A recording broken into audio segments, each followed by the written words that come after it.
মই এবাৰ প্ৰথমবাৰ সিএম হৈছো 4 বছৰ হ'ল যিমানখিনি কৰিব পাৰিছো কৰিছো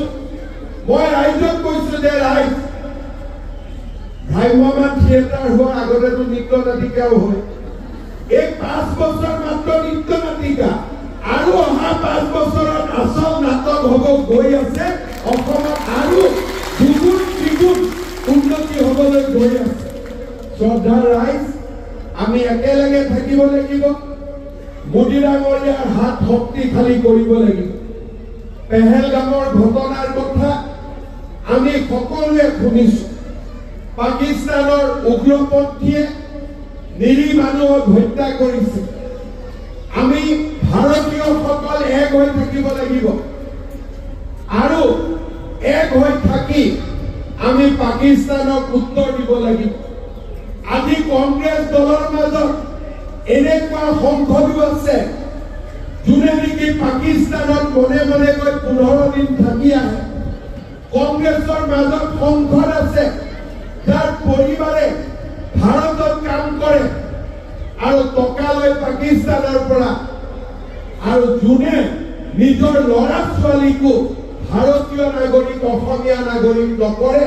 আন দেশৰ নাগৰিক কৰি ইয়াতে ৰাজনীতি কৰিব খোজে 50,000 কাৰণে চাকৰি কৰিব যাওক 7,000 টকাৰ কাৰণে চাকৰি কৰিবলগীয়া হয় কাৰণ আমাৰ অসমত উদ্যোগ নাছিলে আজি আমি এটা কৈ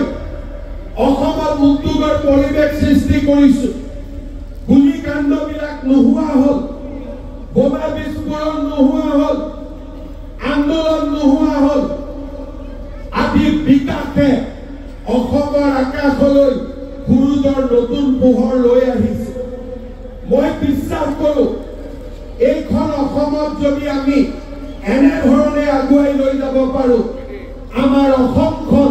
ভাৰতৰ ভিতৰতে এখন সৰ্বশ্ৰেষ্ঠ ৰাজ্যত পৰিণত হ'ব তাত আমাৰ কোনো সন্দেহ নাই শ্ৰদ্ধাৰ ৰাইজ এই বছৰত আমাৰ দুটা ভোট হ'ব অসমীয়া বছৰটো আমি পঞ্চায়তত ভোট দিম আৰু অহা বছৰ ফেব্ৰুৱাৰী মাৰ্চ মাহত বিধানসভাৰ কাৰণেও আমি ভোট দিম আমাৰ ৰাইজে এতিয়াৰ পৰাই সচেতন হ'ব লাগিব যাতে অসমত আকৌ লুঙি ধুতি খুটাৰ ৰাজনীতি উভতি নাহে আমাৰ অসমখনত আকৌ এবাৰ যাতে অন্ধকাৰৰ কলীয়া ধাৰ উভতি নাহে আমাৰ অসমখনত আমি যাতে আকৌ বন্দুকৰ শব্দ শুনিবলগীয়া নহয় আমি সেইখন অসমৰ বাবে নিজক প্ৰস্তুত কৰিব লাগিব এই পঞ্চায়ত ইলেকশ্যনত আপোনালোকে আমাক ভোট দিয়ক বিধানসভাৰ বাবেও ভোট দিয়ক দিল্লীত মোদীৰ চৰকাৰ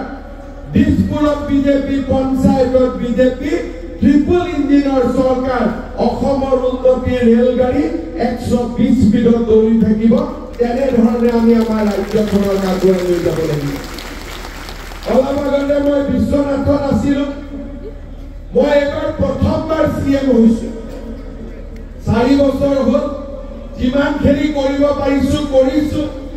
মই ৰাইজক কৈছো যে ৰাইজ ভ্ৰাম্যমান থিয়েটাৰ হোৱাৰ আগতেতো নৃত্য নাটিকাও হয় এই 5 বছৰ মাত্ৰ নৃত্য নাটিকা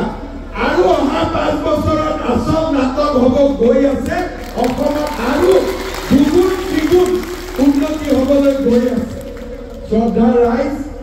আমি একেলগে থাকিব লাগিব মোদী ডাঙৰীয়াৰ হাত শক্তিশালী কৰিব লাগিব পেহেলগামৰ ঘটনাৰ কথা আমি সকলোৱে শুনিছো পাকিস্তানৰ উগ্ৰপন্থীয়ে নিৰীহ মানুহক হত্যা কৰিছে আমি ভাৰতীয়সকল এক হৈ থাকিব লাগিব আৰু এক হৈ থাকি আমি পাকিস্তানক উত্তৰ দিব লাগিব আজি কংগ্ৰেছ দলৰ মাজত এনেকুৱা সংসদো আছে যোনে নেকি পাকিস্তানত মনে মনে গৈ 15 দিন থাকি আহে